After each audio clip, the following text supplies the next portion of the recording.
this half hour is Thomas P. O'Neill III.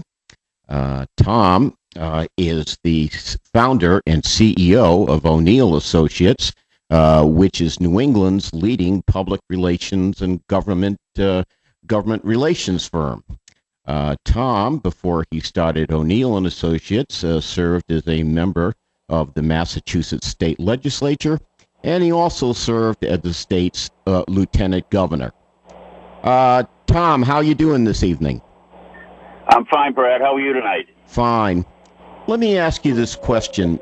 Looking at what's going on in Washington now, how would your father, the late great Speaker Tip O'Neill, view what's going on right now in Washington? I think he'd be appalled, frankly, Brad. It's not the way he was reared to go to Washington. It's not the job. They're not doing the job the way he thought the job would be done or should be done. And I think he'd be appalled at the interactions, before Congress right now, and the lack of communication between the parties. Okay. Now, I think most people who have followed your father's career know that probably his biggest challenge as Speaker of the House was when Ronald Reagan was elected president in 1980. Your father and President Reagan had very little in common, but they seemed to find a way to work together despite their differences, which is something you don't see today in Washington. Can you tell our audience how that worked? Yeah, I think both men came to Washington with a few things in common. Number one, they were both elected by a respective constituency. Number two, they came to Washington appreciating government and appreciating the fact that they had a philosophy which they wanted to bring to government. And although the houses of Congress might have been Democrats, the White House was Republican, they each knew that they had to get along, and enough so that they appreciated the fact that politics really was the art of compromise. That's something they both had in common, and they both appreciated. Beyond that fact, I think they had a great respect for one another, even though they tended not to agree philosophically on maybe 90% of the issues which came before them.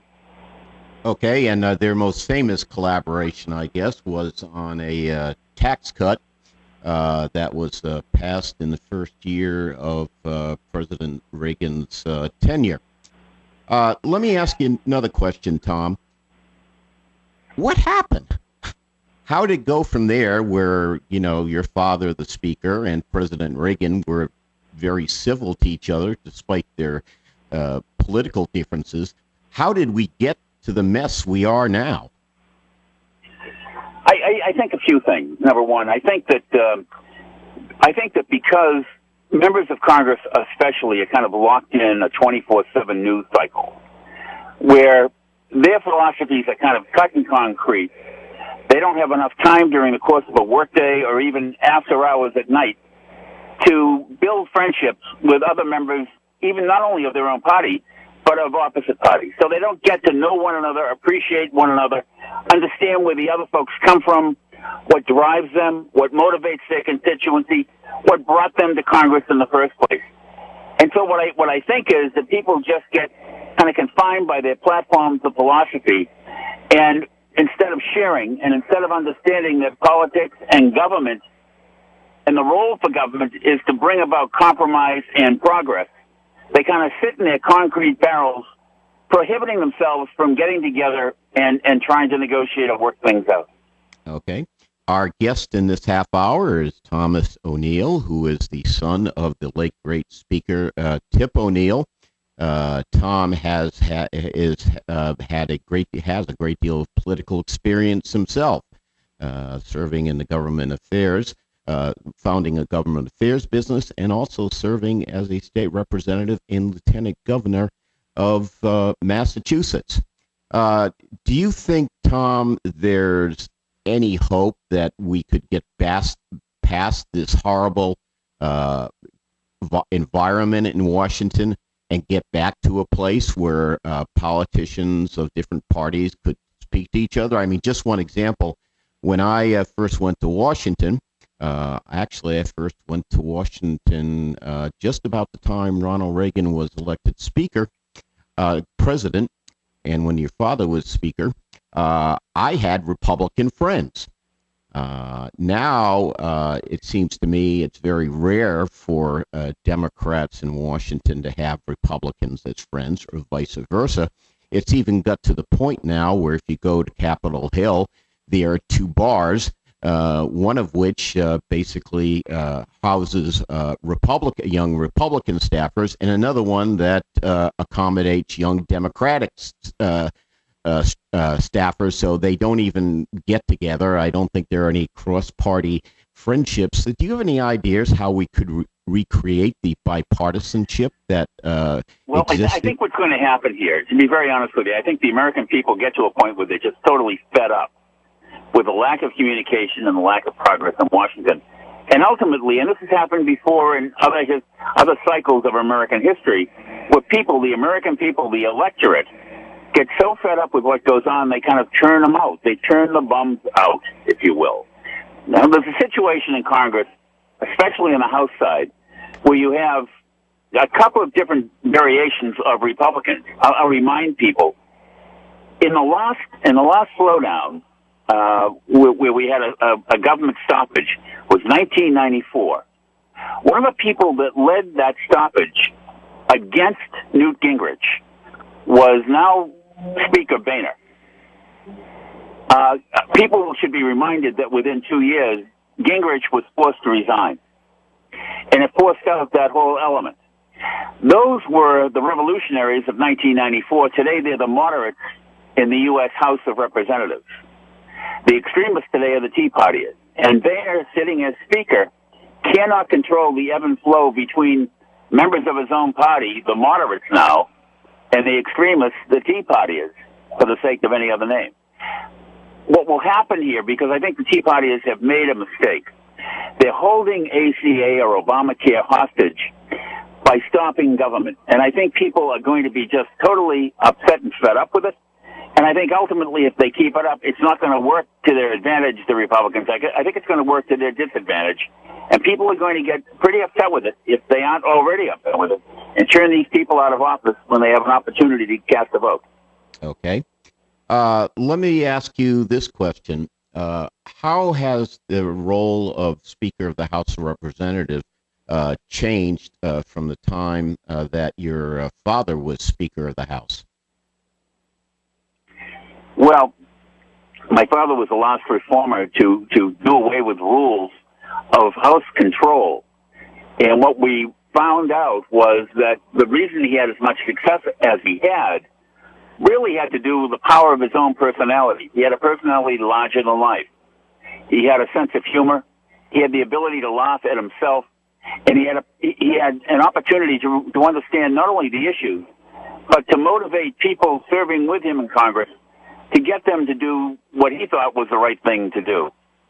Now, I think that doesn't exist. I know it doesn't exist with the existing Speaker, because if it did, he would be able to take all factions under that Republican umbrella, put them together, get them to understand that they had to work together, and move them forward. And that seems to be incapable on the part of this man. Yes, it does, which is why we're in the state we're in now. Our guest in this half hour is Thomas P. O'Neill.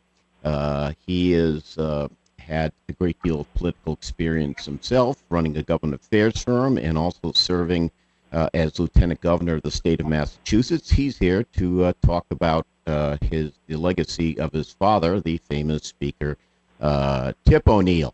If you would like to talk to Tom, and you might as well take advantage of the opportunity you have, give us a call at 888-6-LESLIE. Or you could always tweet us at Leslie Marshall. We'll have more with Tom O'Neill after we're back from these messages.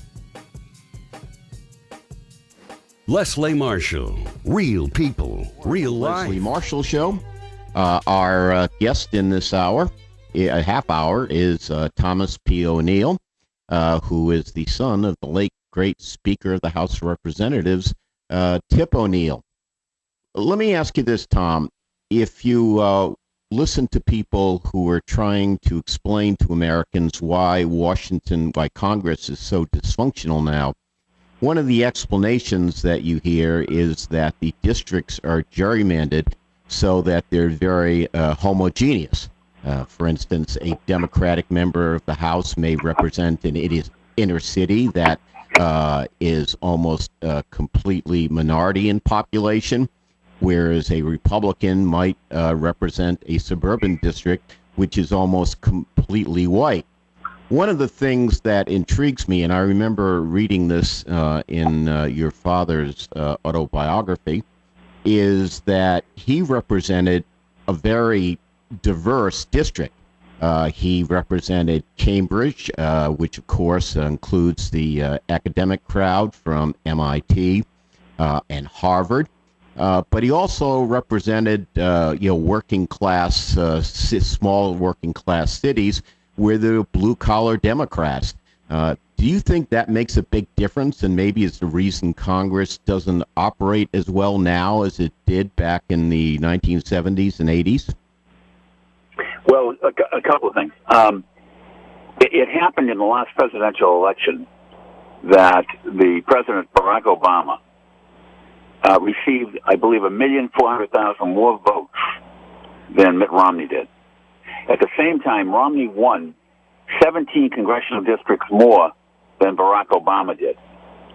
Those districts happen to have been Tea Party districts. And what it indicates is exactly that through redistricting, these congressional districts have been made up in such a way that if you're a Republican running in a district and you're of the same philosophical persuasion as your constituents, chances are you're going to be there and hold that seat for a long period of time. And I think that's what is happening. But I also think that the electorate tires of inability, lack of progress, and do-nothingism in Washington. And if they fix on who they think is responsible for it, they'll change it by turning the people out of office. Number one, my father did have a diverse district. He had a lot of senior citizens. He had a lot of working class. He certainly had Cambridge, which represented both Harvard and MIT. But the misnomer is that Tip O'Neill was a liberal because of Harvard and MIT. The fact of the matter is he was a liberal because of his own background, his own upbringing, and the education he received, and his own family conditions. However, what people don't realize is that the students of Harvard and MIT never get back to school early enough to vote. So it wasn't them as a constituency that forced Tip O'Neill to do anything. It was the people of his district that were the working class and the senior citizens that motivated my father, whether they came from Cambridge or one of the other towns or cities that he represented in his congressional district. Your father, Tom, was actually I've got a caller, so I'm going to go right to your caller, and our caller is Clayton from Virginia. Clayton, how you doing tonight? Pretty good yourself. Just fine. What do you want to say?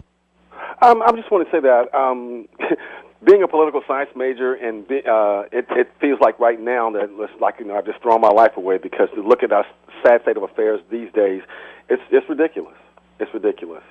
The message I sent in earlier was that I don't know if we really live in a representative democracy anymore. But I think it's a representative aristocracy, because the people who get paid to govern us get paid, and those who work for them or send them to represent us don't.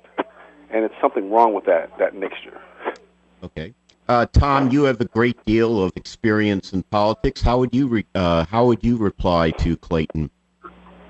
Well, I think Clayton feels, the sensitivities of people in government who have been turned out of work and been furloughed because they're viewed to be non-essential in their work, and yet members of Congress are getting paid as they sit in Congress and achieve nothing and make government not work.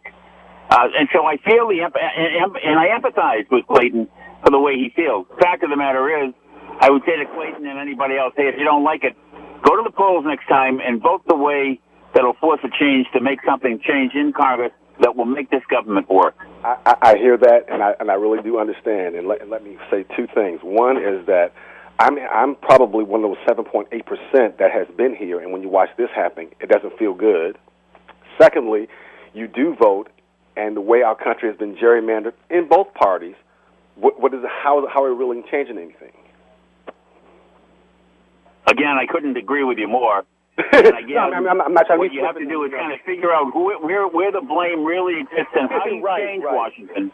And to know that Monday was one of the biggest days in fundraising in this year tells me a lot. Because it's not about us; it's about them making money and keeping those jobs. Mm-hmm. I can understand. I can understand how you feel and how people who feel disenfranchised from government and are dissatisfied and, frankly, are just turned off by the travesty of lack of communication, lack of progress, and lack of government working on their behalf. I can understand completely how you feel. I appreciate you taking the call. Okay. Let me ask you one last question. Thanks, Clayton. Call in again, please. Let me ask you one last question, Tom. Your father was associated with the, title was one of his books, All Politics is Local. What does that mean, and how does it apply to 2013 politics? Well, it means this. It means that all politics is local. You have to understand the people of your district. If you're running for Congress, you have to understand what it is they're looking for. What they're looking for in the morals and the values of the individual who they're going to send to Washington to represent them so that they can have faith in them and have confidence in them. That makes a great deal of difference. And understanding that we're a country that has been at war for 10 years, we're a country that has been for the last 5 years in an economic decline, only now with a slow recovery. Understanding that we've got a government that has stopped. Understanding that we've got a president who all too often chooses not to negotiate, but to talk to the American people instead of talking to members of Congress, and members of Congress who frankly think they were elected to change the course of history by holding and sabotaging a piece of legislation like the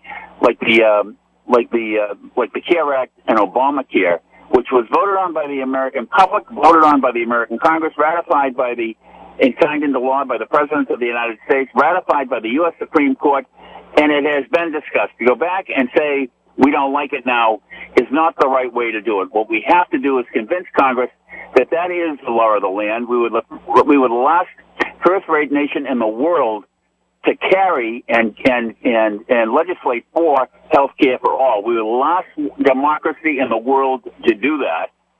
And, that debate is over with. Get on with it. Let's talk about the cuts in government that have to take place, and let's talk about the progress of government that has to take place to keep making this government of the United States the finest in the world. We can only hope you're right, Tom. Tom, thanks very much for joining us this evening. We enjoyed the conversation. Our guest in this half hour was Thomas P. O'Neill. Tom is the founder and CEO of the government relations firm O'Neill Associates and former Lieutenant Governor of Massachusetts. We'll be back after these messages.